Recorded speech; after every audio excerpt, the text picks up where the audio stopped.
Merci pour d'avoir répondu à beaucoup de questions qui se posaient en même temps Ah, d'accord. sur le chat Zoom et sur le live Facebook. Mais je vais vous les transmettre tout de suite parce qu'on a besoin peut-être de compléments sur ces questions. Avec plaisir.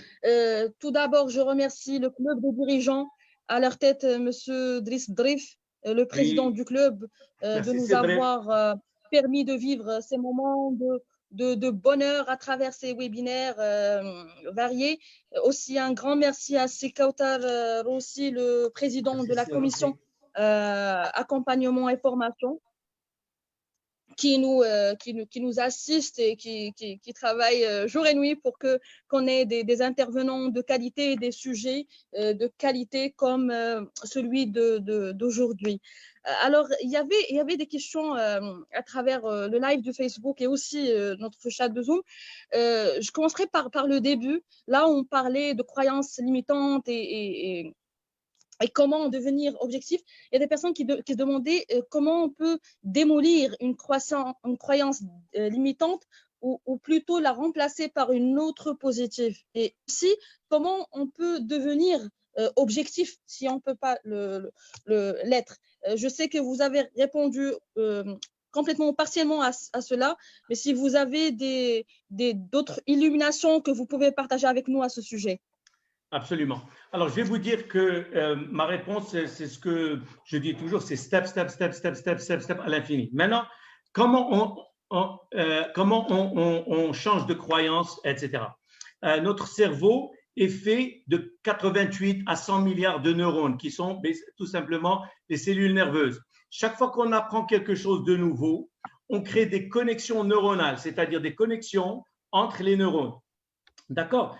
Ces connexions sont au début très éphémères, très fines et très éphémères. C'est comme comment on appelle ça, la toile d'araignée, et ça part. Maintenant, plus on répète quelque chose, plus ces connexions deviennent solides. C'est comme si je vous demandais c'est quoi ça? C'est des écouteurs, c'est quoi ça? C'est un PC. C'est parce que vous avez répété cette phrase des milliers de fois, vous l'avez vu, vous l'avez touché, etc. Maintenant, comment on va se reprogrammer, eh bien, il va falloir voir des choses opposées à ce qu'on a vu et les voir et les voir et les voir de manière empirique. C'est-à-dire, avant, je croyais que moi, j'ai un PC Lenovo, c'est le meilleur, je dis n'importe quoi. Maintenant, je vais faire des lectures sur HP. Je vais lire, lire, lire, lire, lire. Plus tu lis des choses opposées à ce que tu pensais, plus tu vas créer des connexions neuronales, plus tu recherches, plus tu vas là. Donc, c'est comme quand tu entends une musique que tu n'aimes pas, mais tu l'entends 10 000 fois, tu commences à aimer un peu. Donc, c'est un peu la même chose. Donc, ça veut dire quoi? Cet accompagnement, je le fais. C'est ce qu'on appelle la reprogrammation. Comment reprogrammer quelqu'un? Comment je prends cette personne et on va casser ses croyances. On va démontrer par A plus B que ce qu'il croit est complètement faux. Dans le cas où c'est faux, bien sûr. Et voilà, on va démontrer que c'est faux et on va remplacer ça par des vérités et on va lui donner plusieurs choses qui touchent plusieurs côtés du cerveau, c'est-à-dire côté visuel, côté sensoriel, côté kinétique, il y en a beaucoup. Donc, c'est beaucoup de travail, mais à force de répéter de l'information qui est contradictoire et démontrée de manière empirique, on commence à changer de croyance. Ça va prendre du temps parce que plus tu utilises les nouvelles croyances et les nouvelles théories, plus les autres fibres, donc les connexions neuronales, elles commencent à s'oublier. C'est comme si je vous demandais quelle est votre adresse quand vous habitiez. C'était quoi l'exacte adresse de là où tu habitais quand tu es né? Ben, tu ne te rappelles pas alors qu'il y a peut-être 20 ans, tu t'en rappelais. C'est-à-dire, l'information, elle est là, mais elle est pratiquement effacée, elle est très faible. Donc, comment on peut faire? C'est par la répétition. Et j'invite tout le monde, tous ceux qui veulent mon aide, de m'appeler. J'espère que vous leur donnerez mon numéro de téléphone. J'aide beaucoup de gens à vraiment changer et devenir la meilleure version d'eux-mêmes. Je ne suis que le coach, je ne suis pas. Vous êtes les Messi. Et comme j'explique, Messi, c'est le meilleur joueur, par exemple, mais il a un coach. Le coach, il ne sait pas jouer comme lui. Moi, je ne sais pas jouer comme vous. Mais je sais observer Messi et le rendre un meilleur Messi. Donc, ceux qui veulent mon aide, je peux les aider. Prenez mon numéro. J'ai une chaîne YouTube qui parle beaucoup de ce sujet-là que vous venez de poser, comment se reprogrammer. Vous cherchez Karim Kadiri sur YouTube, vous allez me trouver et j'ai beaucoup de vidéos sur ces choses-là. Mais c'est la répétition. Hein. D'accord, merci beaucoup. Répétition, Donc, avant répétition, de vous... répétition. Oui. Oui, bien noté. Donc, avant de vous transmettre une autre question, il y a une personne ici avec nous sur Zoom qui veut poser sa question. On va juste lui donner la main, Madame Zha.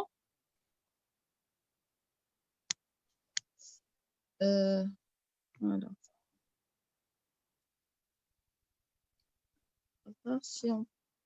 Voilà. OK. Donc, Madame Zha, vous avez le... Oui, oui, bonjour, Monsieur Kaderi. Bonjour, Madame. Vous avez la main de parler. Ça va, vous allez bien? Top. Je vous ai écouté avec intérêt et enthousiasme. Oh, vous êtes gentil. C'est un honneur, franchement. Et pour moi, c'est de l'objectivité. Il y a de l'objectivité dedans. Hein. Ouais, c'est très gentil. Et vous voyez, madame, je dis, quand tu fais des choses sympas, nous tous, moi, quand je forme des gens gratuitement, et rien que leur merci, ça fait une autre vie. Donc voilà, j'ai créé mon bonheur pour vivre dans mon divertisme. Mon divertisme, c'est par exemple de travailler avec des gens. C'est magnifique. Ben, merci en tout cas.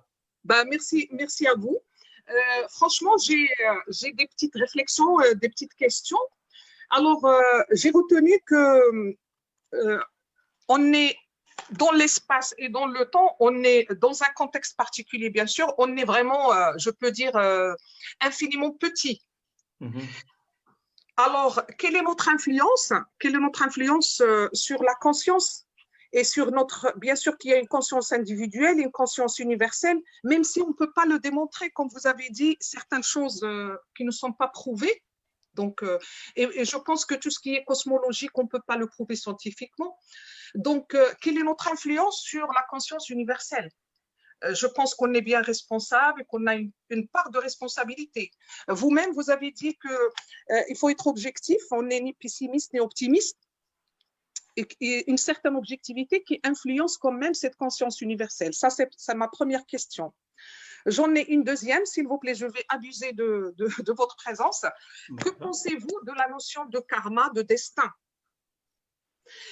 Aussi, vous avez cité le mot le mal et le bon. Qu'est-ce que le mal pour vous?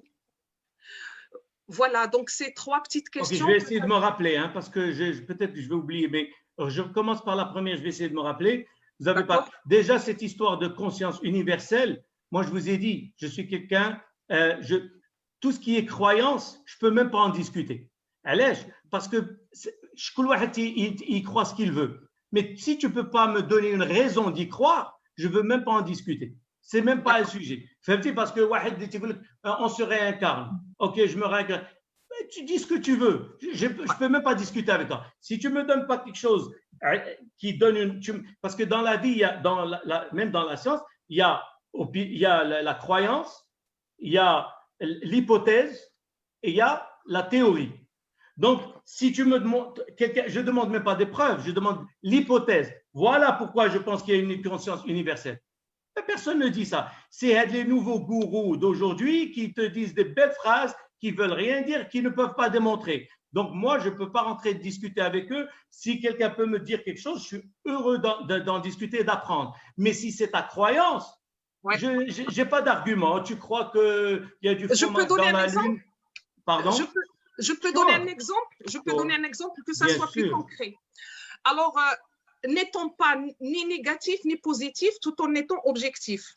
Par exemple, autour de moi, autour de l'être humain qui fait du bien. Vous avez bien dit le bon, qui fait du bon. Alors, est-ce qu'il va semer du bon autour de lui? Donc, il aura une influence autour de lui.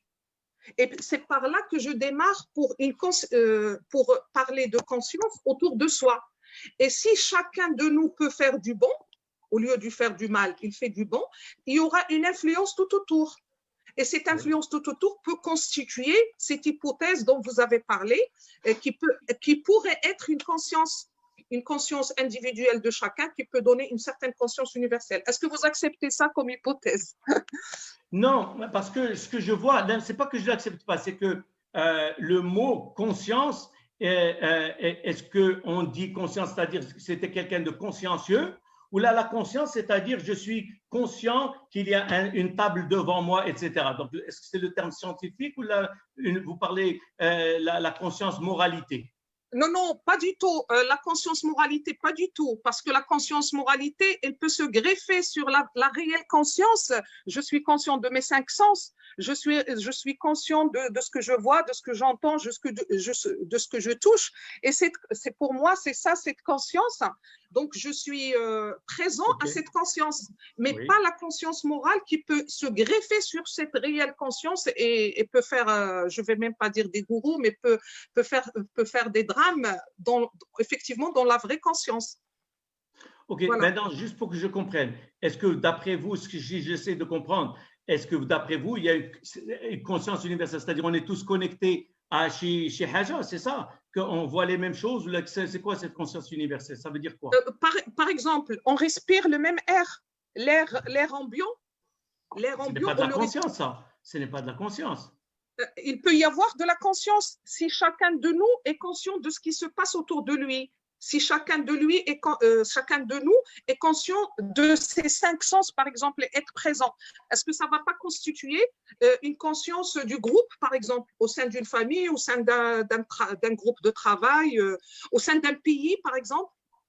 Est-ce que vous ne trouvez pas? Madame, juste pour vous dire, c'est-à-dire, moi, je veux pas, franchement, m'étaler trop sur ce sujet parce que il y a des choses qu'on essaie de me dire, de conscience, que je n'arrive pas à définir. Est-ce que vous me dites que si tout le monde pense à la même chose, on est connecté, le shahaja? Moi, je vous dis, on ne peut pas me démontrer des choses comme ça scientifiquement, mais comme vous dites, il peut. Moi, je ne rentre pas dans il peut. Moi, je vois ce qui est. Si vous pouvez me démontrer quelque chose, on peut en discuter. Donc, pour moi, je dis, je n'ai pas la science infuse, mais tant qu'il n'y a pas une chose qui me montre qu'on nous sommes connectés parce qu'on pense la même chose, je ne sais pas quoi, je ne peux pas en discuter parce que ça reste c'est même pas des hypothèses, c'est des croyances. Il n'y a rien de scientifique, il n'y a rien qu'on peut démontrer et qu'on peut calculer parce que quand on a un processus scientifique avec une théorie, on peut faire des prédictions. Je te dis, voilà, tu fais ça, c'est des choses qui marchent pour tout le monde. Que tu y crois ou pas, ton téléphone, il marche. Zoom, il marche. Voilà, donc là, c'est des choses calculables qui marcheront pour tout le monde. Mais quand on parle de croyances, truc collectivité, je ne sais pas, moi, j'y connais rien et je vous dis, je ne veux même pas en discuter parce que je n'ai pas, je ne sais même pas de quoi je parle. On parle de choses qui sont jolies, mais qui ne veulent rien dire pour moi en tout cas. Je n'ai pas les outils pour en parler.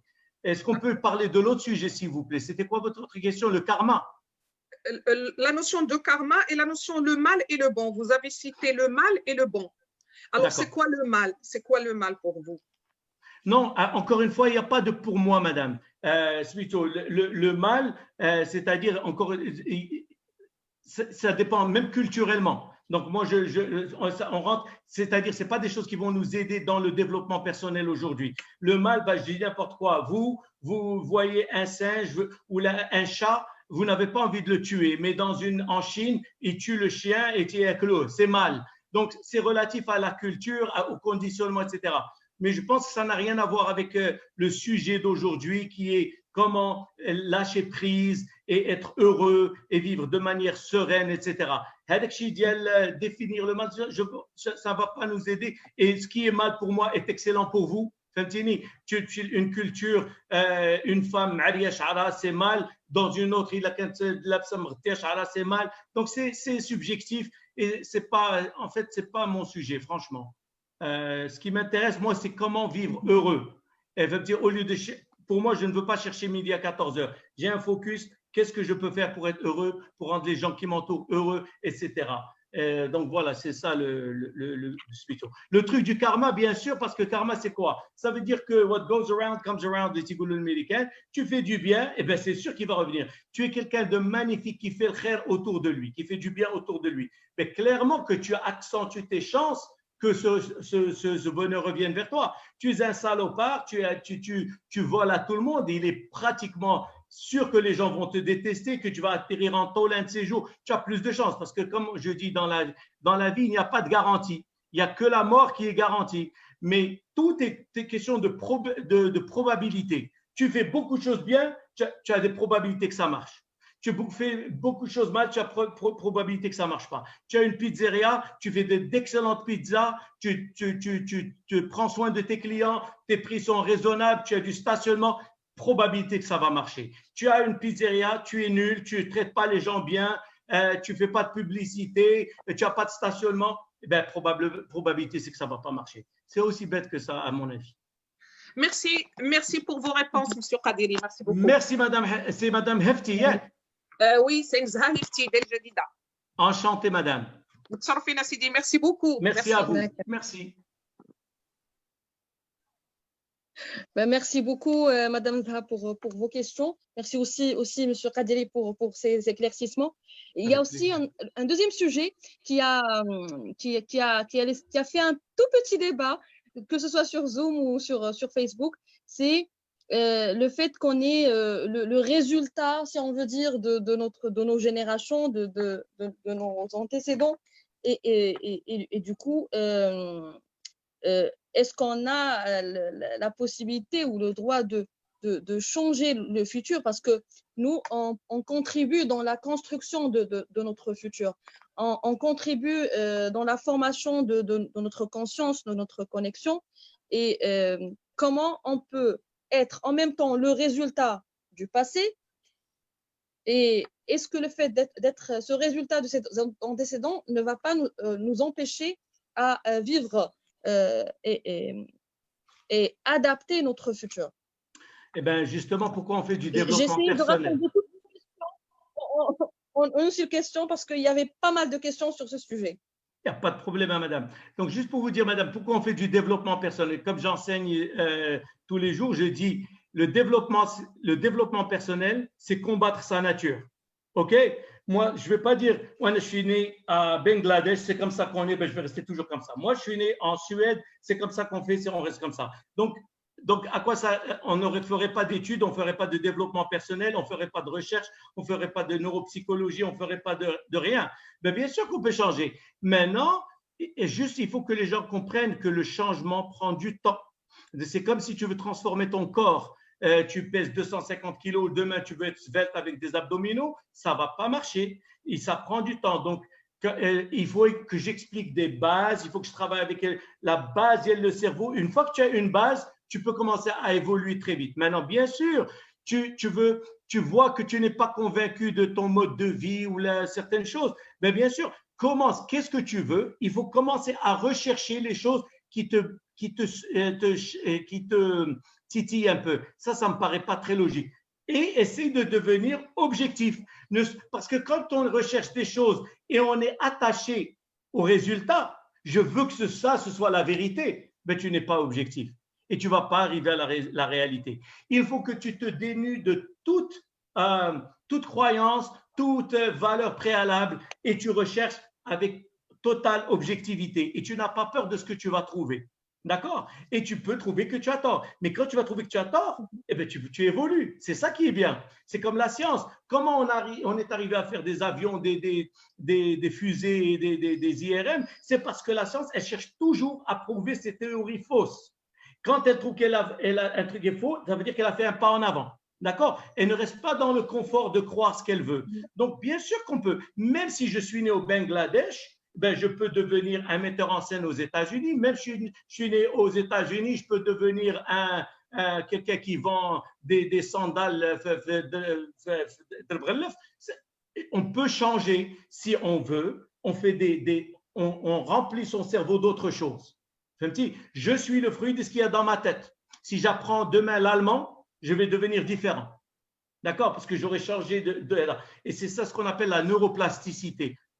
Et il faut la répétition. Maintenant, ces gens qui veulent changer vraiment, je peux leur montrer des systèmes très simples qui sont logiques et très faciles à aborder pour faire des steps. Mais je vais vous expliquer. Sans la base, il n'y a rien. J'explique. Par exemple, c'est comme si vous et moi, Madame Sharifa, vous m'invitez à une conférence sur la génétique. D'accord? Et ils vont parler de je ne sais pas quoi, de CRISPR-9. D'accord? Moi, je ne connais rien, la biologie, ni rien, tout ça. Et vous me dites, si je pars avec vous et vous avez un master en biologie, par exemple. Quand vous allez écouter, à la fin de la soirée, on va sortir, vous allez me demander, moi, qu'est-ce que j'ai retenu? Qu'est-ce que j'ai compris? La réalité, c'est que j'ai rien compris. Parce que je n'avais même pas la base pour construire des choses dessus. J'ai rien. Donc, je ne comprends même pas de quoi il parle. Vous, par contre, vous avez fait des pas parce que vous aviez un bagage et vous avez bâti dessus. Donc, moi, je dis, si je ne donne pas à ces gens-là un certain bagage psychologique et neuroscientifique, ils ne vont même pas pouvoir faire des... Il faut le premier pas pour construire ensuite. D'accord. Merci beaucoup. Il y avait aussi une question, plusieurs questions en relation avec le bonheur et comment rendre le bonheur une philosophie.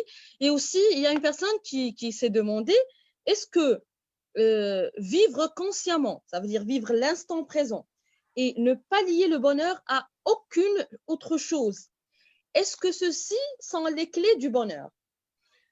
Moi, j'adhère à ce que cette personne a dit. C'est-à-dire, mon bonheur ne dépend pas du résultat externe à moi. Je vais épouser cette femme et si elle est bien, je vais être heureux. Si j'achète cette voiture, je vais être heureux. Si mon restaurant marche, je vais être heureux. Non, non, non. Je suis heureux, point à la ligne. Le reste, je fais de mon mieux toujours. Qui marche ou qui ne marche pas, ça n'a rien à voir avec être heureux. Et ça, je vous ai dit, ça prend 25 ans comme un acrobate au cirque pour arriver à ça. Je pourrais vous raconter mes déboires et vous allez voir qu'ils ne m'ont pas touché, même pas rien. Donc oui, le bonheur n'a rien à voir avec le résultat externe. Il ne peut qu'ajouter.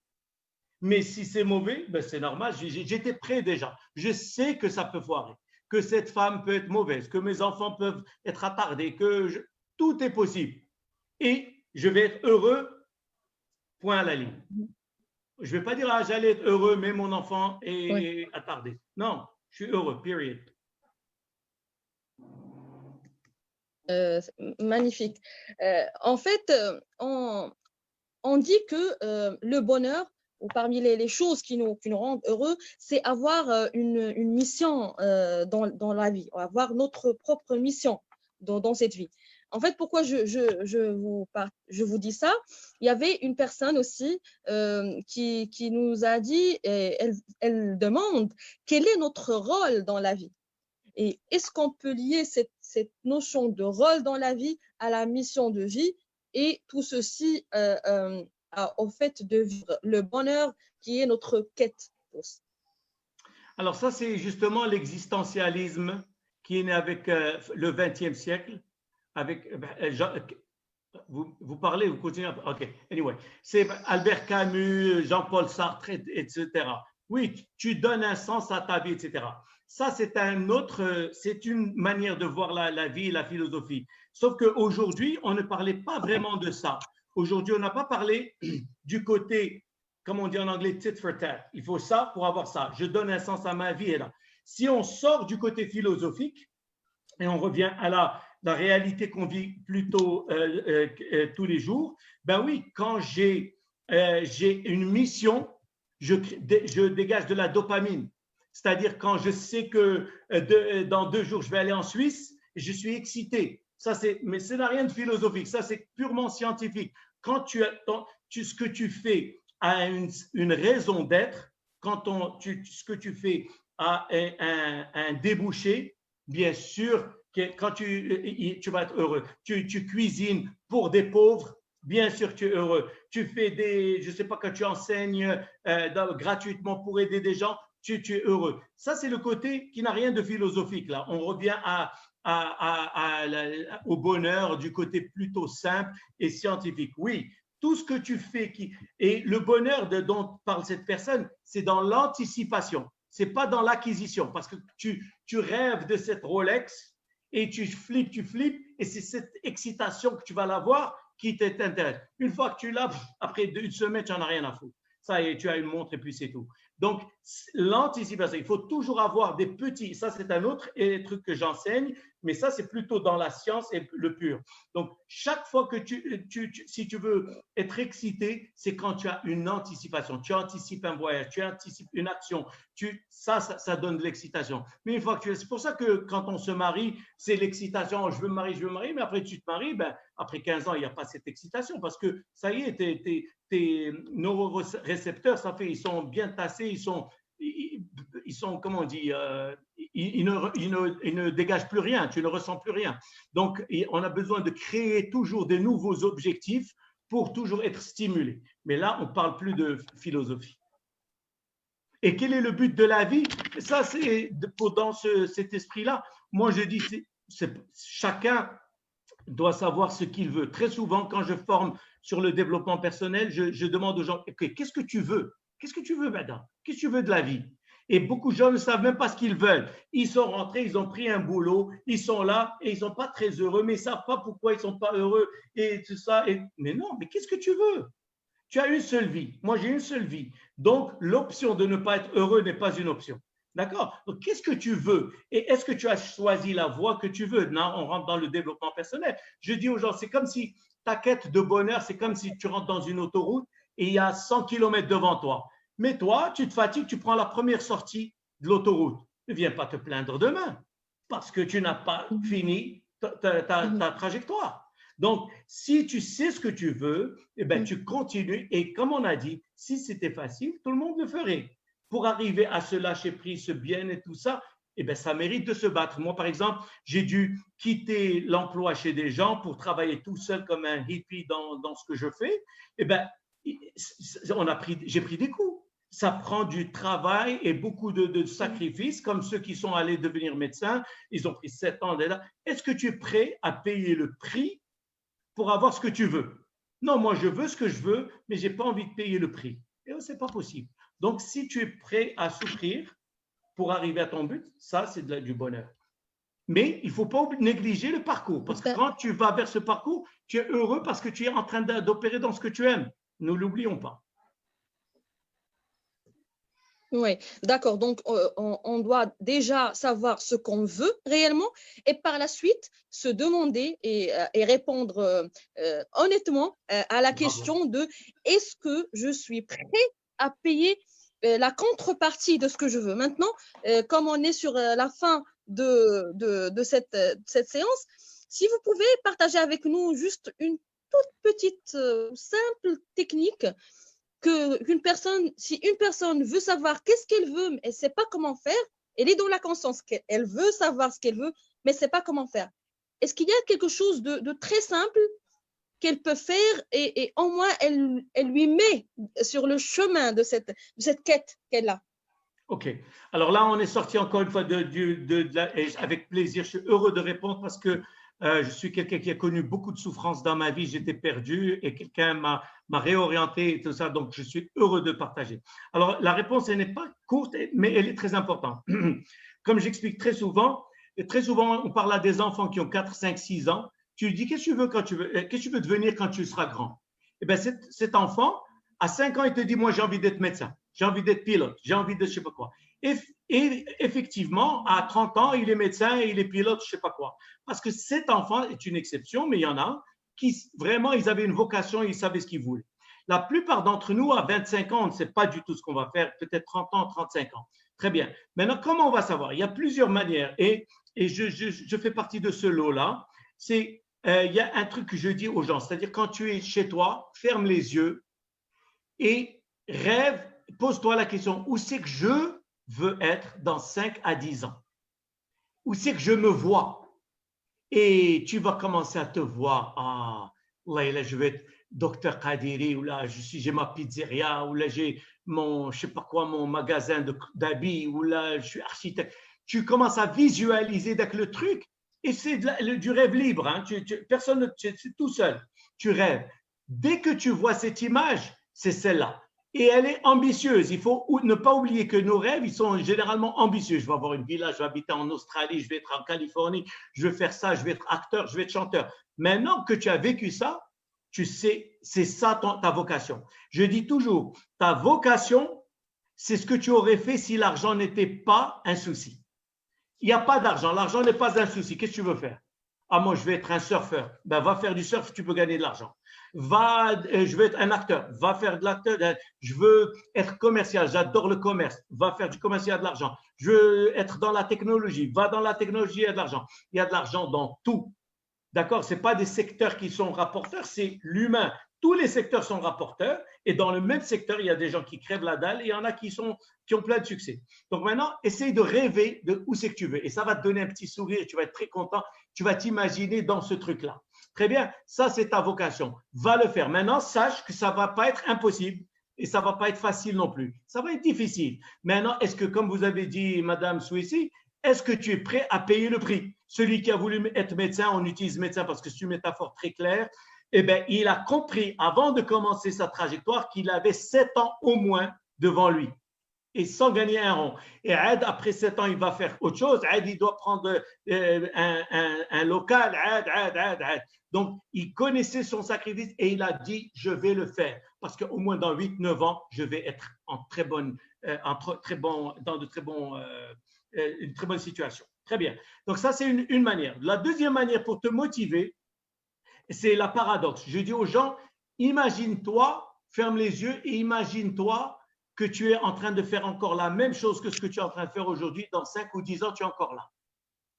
Là, tu t'imagines et tu étouffes. Oh, je ne peux pas rester dans ce bureau. Je peux pas. Ça te donne de l'énergie. Donc, tu as deux. C'est où c'est que tu veux être et tu t'imagines rester dans 10 ans, tu es encore là et ça va te donner beaucoup d'énergie. Le troisième truc que j'allais dire, qui est un autre pilier, c'est que si tu es encore jeune, tu es dans les vingtaines, 25, je ne sais pas quoi, 26, 27, 28, 30, eh bien, rien ne t'empêche de laisser tes antennes ouvertes et de toucher à beaucoup de choses. Par exemple, tu travailles, par exemple, je ne sais pas quoi, dans un métier, mais tu touches à d'autres et tu lis sur d'autres et tu vas te renseigner sur d'autres et tu vas voir que l'un d'eux va t'attirer. Moi, personnellement, je ne savais pas que j'étais commercial. Et c'est par hasard, c'est un monsieur qui m'a donné un conseil, etc. Et je suis rentré dans le commercial et en 4 ans, je suis devenu numéro 1 mondial des ventes Volvo. J'ai explosé les trucs, mais alors que j'étais rien, j'étais dans la restauration et je connaissais rien et j'avais peur des clients, etc. J'étais timide, etc. Donc, ce que je vous dis, c'est qu'on ne sait pas. Tant que tu n'as pas touché un truc, c'est comme nos enfants, on les expose à la guitare, au cheval, à la danse et on va voir ce qui accroche. Donc, à nous aussi, les adultes, de nous mettre à beaucoup de choses. Et aujourd'hui, la même chose, la musique. Je suis musicien, je fais beaucoup de concerts, etc. Je ne savais pas que j'étais musicien.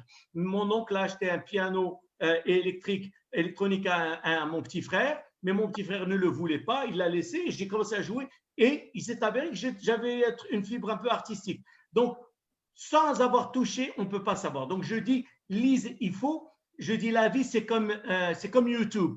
Si tu continues à cliquer sur les mêmes choses, eh bien, tu auras toujours les mêmes recommandations.